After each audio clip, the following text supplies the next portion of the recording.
Good morning विद्यार्थी मित्रों। Lecture number 30 date है 14/8/2020 सब्जेक्ट है economics standard 12 Gujarati medium chapter number 8 चाली रह्યું છે કૃષિ ક્ષેત્ર। આગળના લેક્ચરમાં આપણે જોયું નીચી ખેત ઉત્પાદકતાના કારણો। આપણા દેશની અંદર જેમ સમય આગળ વધતો જાય છે તેમ વર્ષે ને વર્ષે કેમ ખેત ઉત્પાદકતા નીચે જઈ રહી છે, બરાબર। જ્યારે આપણો દેશ આઝાદ થયો ત્યારે આપણા દેશમાં 72% લોકો શાના પર નિર્ભર હતા? ખેતી પર। એમાંથી તે લોકો રોજગારી મેળવતા હતા, પણ હવે 49% લોકો જ હવે ખેતી પર આધારિત છે, બરાબર। તો એનું કારણ શું છે? તો કે નીચી ખેત ઉત્પાદકતાના કારણે અને ખેતી કરતાં કરતાં જે પણ મુશ્કેલીઓનો સામનો કરવો પડે છે, જેના કારણે લોકો હવે ઉદ્યોગો તરફ વળ્યા છે, ખેતી તરફથી ધ્યાન તેમનું રહ્યું નથી, કારણ કે એની અંદર કેટલા બધા મુશ્કેલીઓ આવતી હોય છે, તે મુશ્કેલીઓનો સરકાર દ્વારા કે પોતાના દ્વારા કોઈ નિકાલ થઈ શકતો નથી, બરાબર। તો હવે જેમ જોયું કે નીચી ખેત ઉત્પાદકતા જતી જાય છે, તેના કારણે કઈ રીતે ખેત ઉત્પાદકતા વધારવા તેના એવા ઉપાયો પણ શોધવામાં આવ્યા છે, બરાબર। તો આજે આપણે જોવાનું છે ખેત ઉત્પાદકતા વધારવાના ઉપાયો। તો આજે આપણે જોવાનું છે ખેત ઉત્પાદકતા વધારવાના ઉપાયો।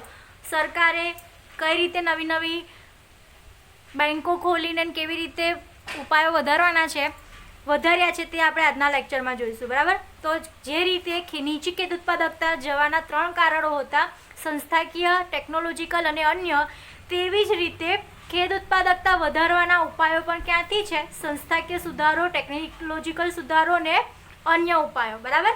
તો એની જ મેં એના માટે તમને એટલા ફોર્મેટમાં સમજાવ્યું છે કે તમને પોઈન્ટ્સ ધ્યાનમાં રહે, બરાબર। તો પહેલાં છે સંસ્થાકીય સુધારો। સંસ્થાકીય સુધારામાં શું આવશે? તો કે જમીન વિષયક સુધારો।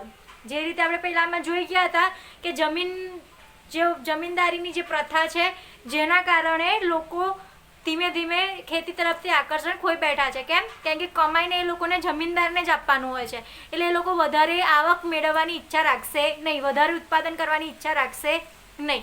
સંસ્થાકીય ધિરાણની પ્રાપ્તિ। તો કે પહેલાં શું કરતા? લોકો જમીનદાર પાસેથી ધિરાણ લેતા, જેના કારણે તે લોકોને ઊંચું વ્યાજ ચૂકવવું પડતું। તો જો સંસ્થાકીય ધિરાણ એટલે કે ગવર્મેન્ટ દ્વારા, સંસ્થા દ્વારા ધિરાણ આપવામાં આવશે તો એ લોકોને જમીનદાર પાસેથી લેવું પડશે નહીં, જેના કારણે તે લોકો ખેત ઉત્પાદકતામાં વધારે મહેનત કરશે ઉત્પાદન કરવા માટે, બરાબર। કૃષિ પેદાશની વેચાણમાં વ્યવસ્થામાં સુધારો। આપણને ખબર હતી કે આપણે આગળ જોઈ ગયા છે કે બજારમાં શું ભાવ ચાલે છે અને ખેડૂતોને શું ભાવ આપવામાં આવે છે, બરાબર। તો જો આ વેચાણ સુવિધામાં વધારો કરવામાં આવે, જેના કારણે ખેડૂતો પાસે પૂરેપૂરી ઇન્ફોર્મેશન પહોંચી રહે કે બજારમાં 100 રૂપિયા કિલો ચાલે છે, તો એમના પાસે એટલીસ્ટ 80 રૂપિયા કિલો તો લેવામાં આવે જ, એ રીતે એ લોકોને વેચાણ કિંમતનો ખ્યાલ આવશે, બરાબર। એનામાં પણ સુધારો કરવામાં આવે તો ખેત ઉત્પાદકતા વધારી શકાય છે। કૃષિ સંશોધનો, બરાબર। પછી છે ટેકનોલોજીકલ સુધારો। એમાં શું છે? તો કે સુધારેલા બિયારણો, રાસાયણિક ખાતરનો વપરાશ, સિંચાઈની સગવડમાં વધારો, યંત્રોનો ઉપયોગ, જંતુનાશક દવાઓને ભૂમિ પરીક્ષણ। આ આપણે ફરી ડિટેલમાં જોવાનું છે, તો પછી આજનો લેક્ચર આપણે વગર કામનો લાંબો કરવાનો કોઈ મતલબ નથી, બરાબર। જ્યારે આનો ટોપિક ભણવામાં આવશે ત્યારે આપણે ડિટેલ વાઇઝ જોઈશું, ખાલી અત્યારે તમે મુદ્દા જોઈ લો। અને એનો ત્રીજો, ખેત ઉત્પાદકતા વધારવાનો ત્રીજો મુદ્દો કયો છે? અન્ય ઉપાયો। એની અંદર કોઈ સબ પોઈન્ટ છે નહીં, એનો ખાલી એક ફકરો જ છે, બરાબર। તો આ રીતે તમારે 3 ભાગ પાડવાના: સંસ્થાકીય સુધારો, ટેકનોલોજીકલ સુધારો અને અન્ય સુધારો। સંસ્થાકીય સુધારાની અંદર પણ સબ પોઈન્ટ છે 4 અને ટેકનોલોજીકલ સુધારામાં પણ 6 સબ પોઈન્ટ છે। તો આજે આપણે ફક્ત સંસ્થાકીય સુધારો ડિટેલમાં જોવાનો છે। તો હવે આપણે ડિટેલમાં જોઈએ સંસ્થાકીય સુધારો। તો કે જમીન વિષયક સુધારા। તો જમીન વિષયક સુધારા કરવા માટે શું કરવું પડશે? પહેલાં કે ખેડૂતોને જમીનની માલિકી મળે, જે જમીનદારી પ્રથા છે તે નાબૂદ કરવા માટેના કાયદાઓ અપનાવવામાં આવે। કેમ? કારણ કે નીચી ખેત ઉત્પાદકતા જવાનું એક કારણ કયું હતું? તો કે જમીન જે લોકો પાસે, જમીનદારો પાસે મૂકવામાં આવે છે, જેના કારણે તે લોકોને શું થાય છે? ખેતરમાં ઉત્પાદન કરીને, અનાજ ઉત્પાદન કરીને તે લોકોને પૂરું પાડવાનું હોય છે, ખાલી તેમને તેમના ભરણ પોષણ જેટલી જ ઇન્કમ આપવામાં આવે છે, બરાબર। તો પહેલાં જમીન મહેસૂલ ઉઘરાવવાની પ્રથા નાબૂદ થવી જોઈએ, જેના કારણે ખેડૂતોને તેમની માલિકીની જમીન મળે. અને જો તેમની માલિકીની જમીન મળશે તો એમને જેટલી બી વસ્તુનું ઉત્પાદન કરશે બધાની આવક ખેડૂતે પોતે લેવાની હશે, જેના કારણે તે વધારે ઉત્સાહિત થઈને નવા પ્રયોગ કરીને વસ્તુનું ઉત્પાદન કરશે. તો કે જો જમીનદારી પ્રથા નાબૂદ કરવામાં આવે તો પહેલાં ખેત ઉત્પાદકતા વધારી શકાય છે. બરાબર. ગણોત્યા અને ખેડ હકનો સલામતી પ્રાપ્ત કરો. શું છે? 7 ગણોત નિયમન. આપણને ખબર છે કે જે જમીનદારને જમીન આપી દેવામાં આવે છે, વ્યાજના દેવાના સ્વરૂપે આપી દેવામાં આવે છે, તેની સામે જે જમીનદારો છે એ શું કરે છે? ખેડૂતોને 7 તરીકે ગણોત્યો તરીકે પોતાની જમીન પર બળવાત તરીકે ખેતી કરવાની હોય છે. બરાબર. એટલે કે ખેડૂતની જમીન હોય છે પણ તેનું માલિકી કોની હોય છે? જમીનદારની હોય છે. અને ખેડૂત પોતાની જમીન હોવા છતાં તે જમીન પર ગણોત્યા તરીકે કામ કરે છે. બળાની જમીન પર કામ કરતો હોય તે રીતે કામ કરે છે. અનાજનું ઉત્પાદન કરશે, પાકનું ઉત્પાદન કરશે, પણ તેના બદલામાં એને કશું પણ મળશે નહીં. ફક્ત તેનો જીવન નિર્વાહ ચલાવી શકે તેટલી જ આવક મળશે. તો પહેલાં 7 ગણોત નિયમનનું કાયદાનું શું કરવું પડે? કાયદો પસાર કરવો પડે, જેના કારણે ખેડૂતોને પોતાને જમીનની માલિકી મળે અને જેના કારણે પછી ખેડૂતો પોતે વસ્તુનું ઉત્પાદન કરે, જેના કારણે ખેત ઉત્પાદકતામાં વધારો થાય. ખેડૂતોનું જે આર્થિક શોષણ થતું હતું એ અટકે, ખેત ઉત્પાદનમાં મોટા ભાગ મેળવી શકે, જેથી ઉત્પાદકતામાં વધારો થાય. આ પોઈન્ટ તમારા માટે પરફેક્ટ પોઈન્ટ છે કે જમીન વિષયક સુધારામાં તમારે શું લખવું. બરાબર. એની અંદર તમારે એક 2 લીટીના અથવા અમુક વર્ડ્સ ઉમેરવાના. એના સિવાય 5 માર્ક્સ માટેનો પરફેક્ટ ફકરો તમને આપવામાં આવ્યો છે. બરાબર. હવે આપણે જોઈએ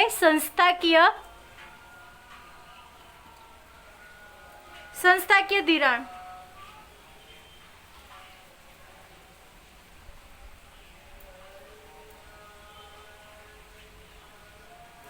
ભારતમાં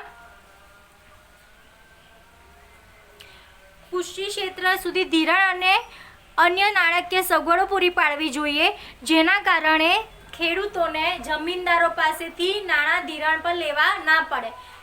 કેમ કે જે બિયારણ માટે, ખાતર માટે, જંતુનાશક દવાઓ માટે ખેડૂતો પાસે પૈસા હોતા નથી, જેના કારણે એ લોકો શું કરશે? જમીનદારો પાસેથી પૈસા ઉધાર લેશે અને જમીનદારો પછી તેમને કરજદાર બનાવી દે છે. તો જો ભારતમાં કૃષિ ક્ષેત્ર ધિરાણ અને અન્ય નાણાકીય સગવડો આપવામાં આવે તો ખેડૂતોને પોતાની જમીન પોતા પાસે રાખીને તેમાં પાકનું ઉત્પાદન કરી શકે અને જે પણ બેંકોને છે તેનું ધિરાણ ચૂકવી શકે પાછું. બરાબર. પણ જમીનદાર પાસે હશે અને ઊંચું વ્યાજ ચૂકવવાનું હશે, જેથી ખેડૂત તેમાંથી બહાર આવી શકશે નહીં. તો અહીંયા શું કીધું છે કે 1969 અને 1980માં બેંકનું રાષ્ટ્રીયકરણ હાથમાં ધરવામાં આવ્યું. 20 બેંકોનું રાષ્ટ્રીયકરણ હાથમાં ધરવામાં આવ્યું, જેના કારણે કેમ એવું કરવામાં આવ્યું કે જેના કારણે જે ખેડૂતો છે તેમને ઓછા વ્યાજે તેમને ધિરાણ આપવા માટે કેટલીક બેંકોનું રાષ્ટ્રીયકરણ હાથ ધરવામાં આવ્યું. ક્યારે? 1969 અને 1980માં શું કરવામાં આવ્યું? બેંકોનું રાષ્ટ્રીયકરણ. જે વિદેશી બેંકો હતી તેનું રાષ્ટ્રીયકરણ કરવામાં આવ્યું સ્પેશિયલ કૃષિ ક્ષેત્ર નાણાકીય સગવડો પૂરી પાડવા માટે. તેમાં મધ્યસ્થ બેંકનું મુખ્ય અંગ નાબાર્ડની સ્થાપના 1982માં કરવામાં આવી. અહીંયા તમારો 1 માર્ક્સનો ક્વેશ્ચન થઈ ગયો કે નાબાર્ડની સ્થાપના ક્યારે કરવામાં આવી? 1982માં નાબાર્ડની સ્થાપના કરવામાં આવી. પહેલાં જોઈએ બીજો એક માર્ક્સનો ક્વેશ્ચન. નાબાર્ડનું ફૂલ ફોર્મ શું થશે? તો કે ના એટલે કે નેશનલ, બી એટલે બેંક, ફોર એગ્રીકલ્ચર, એ એટલે એગ્રીકલ્ચર રૂરલ ડેવલપમેન્ટ. બરાબર. તો આ તમારા અહીંયા આગળ 2 ક્વેશ્ચન થયા. નાબાર્ડનું ફૂલ ફોર્મ અને નાબાર્ડની સ્થાપના ક્યારે થઈ? 1982માં. તેના અંતર્ગત એટલે કે નાબાર્ડના અંતર્ગત આરઆરબી એટલે કે રિજનલ રૂરલ બેંક એટલે કે પ્રાદેશિક ગ્રામીણ બેંક એટલે કે દરેક રાજ્યની અંદર, દરેક પ્રદેશની અંદર એક ગ્રામીણ બેંક ખોલવામાં આવી, જે ખેડૂતોને ધિરાણની સુવિધા પૂરી પાડે અથવા અન્ય સગવડો પૂરી પાડે, જેના કારણે જે ખેડૂતો છે તે લોકોને બહારથી ધિરાણ ના મેળવવું પડે ઊંચા વ્યાજે. જો આ બેંકો જે ધિરાણ આપશે તેમાં તે લોકોને સબસિડી આપશે. બરાબર. સબસિડી શું હોય છે કે ધારો કે તમે 50,000ની અથવા તો 1 લાખની લોન લીધેલ છે, તેમાં તમને જો 20% સબસિડી આપવામાં આવે તો તમારે ગવર્મેન્ટને 80,000 રૂપિયા જ ફક્ત ભરવાના આવે, તો 20,000ની સબસિડી આપી એવું કહેવાશે, બરાબર. અને વધારે પડતી ખેડૂતોને સબસિડી આપવામાં આવે છે, જેના કારણે તે લોકોની પાકમાં તે લોકો વધારે ધિરાણનો ઉપયોગ કરી શકે, બરાબર. નાબાર્ડના અંતર્ગત આરઆરબી એટલે કે પ્રાદેશિક ગ્રામીણ બેંક અને land development bank LDB land development bank જમીન વિકાસ બેંકનો વિકાસ કરવામાં આવ્યો. શું કરવામાં આવ્યું? 2 બેંકો ખોલવામાં આવી, પ્રાદેશિક ગ્રામીણ બેંક અને જમીન વિકાસ બેંક, જેના કારણે શાના હાથ નીચે તો કે નાબાર્ડની અંતર્ગત આ 2 બેંકો ખોલવામાં આવી, જેના કારણે ખેડૂતોના ધિરાણમાં અને તેમના જમીન વિકાસ માટે નાણાં આપી શકે અથવા ધિરાણ આપી શકે, જેથી ભારતીય ખેડૂતોને સમયસર પૂરતું અને સસ્તું ધિરાણ મળી શકે. જેવી રીતે મેં તમને અહીંયા કીધું કે એ લોકોને સબસિડી આપવામાં આવે, બરાબર. પછી જે જમીનદારો હતા તે 20%એ પણ ધિરાણ આપતા હતા, તો ગવર્મેન્ટ દ્વારા એમને 5%, 10%, 2%એ પણ ધિરાણ આપવામાં આવે છે.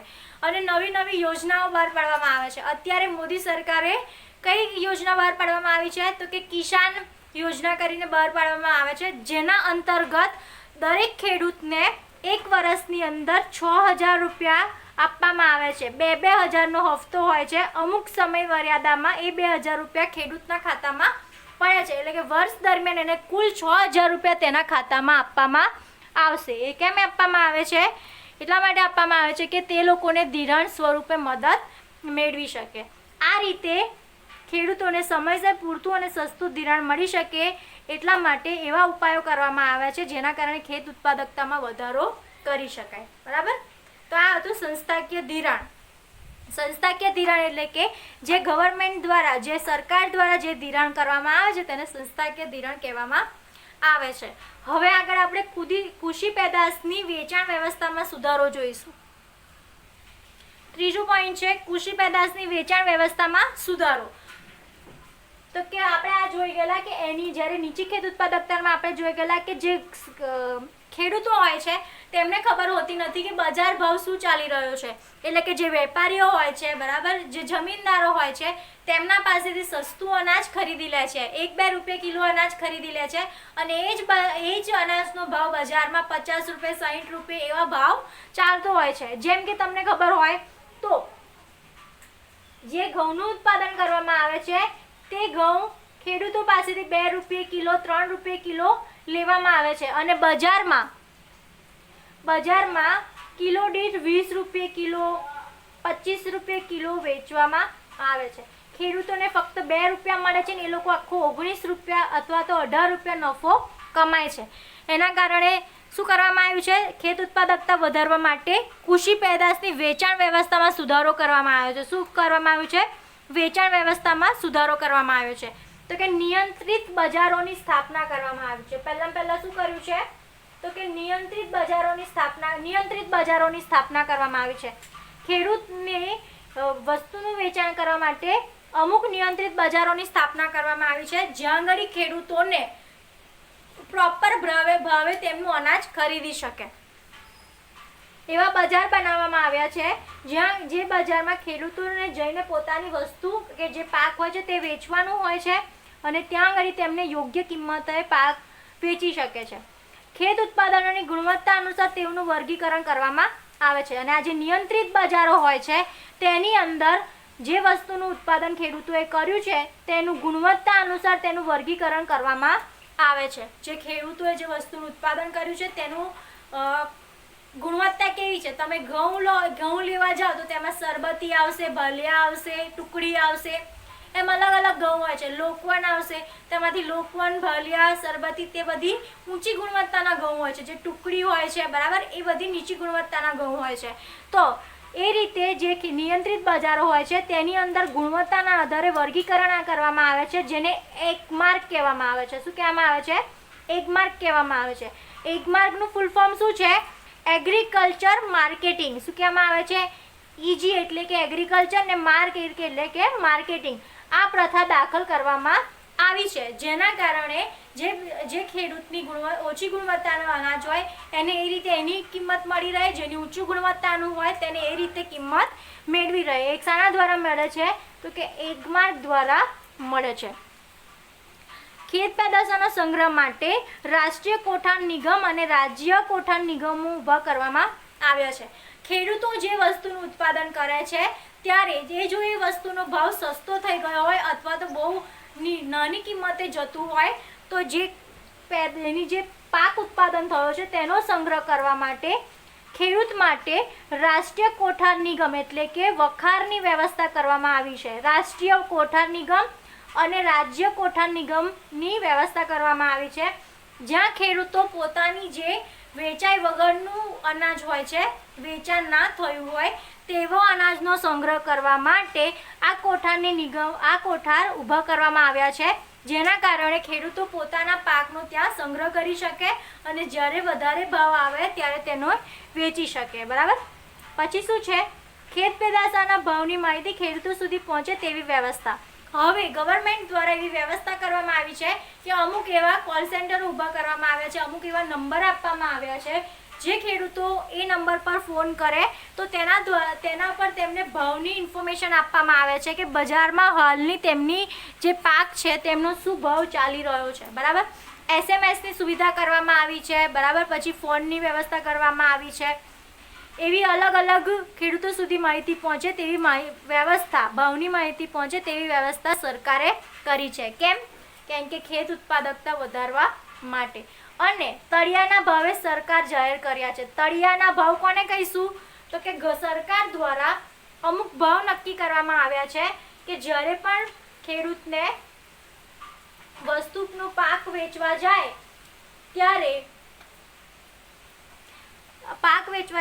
અમુક ભાવ તો તેમને મળે. જેમ કે બજારમાં કોઈ વસ્તુ વેચવા ગયા છે તો તેમનો કમસે કમ 1000 રૂપિયા તો તેમને મળવો જ જોઈએ. એટલે કે તળિયાનો ભાવ સરકારે નક્કી કર્યો છે. અમુક અનાજમાં કે અમુક પાકમાં આ એવો ભાવ નક્કી કરેલ છે જેને તળિયાનો ભાવ કહેવામાં આવે છે. છેલ્લે કશું બી નહીં તો તેને 1000 રૂપિયાનો ભાવ તો મળવો જ જોઈએ, તો તેને તળિયાનો ભાવ કહેવામાં આવે છે. કેમ એવું કરવામાં આવ્યું છે? કેમ કે ખેડૂતો બજાર ભાવના ફેરફારથી સુરક્ષિત કરવાના હેતુથી તળિયાના ભાવ સરકાર દ્વારા જાહેર કરવામાં આવ્યા છે. છેલ્લું જોઈએ આપણે કૃષિ સંશોધનો.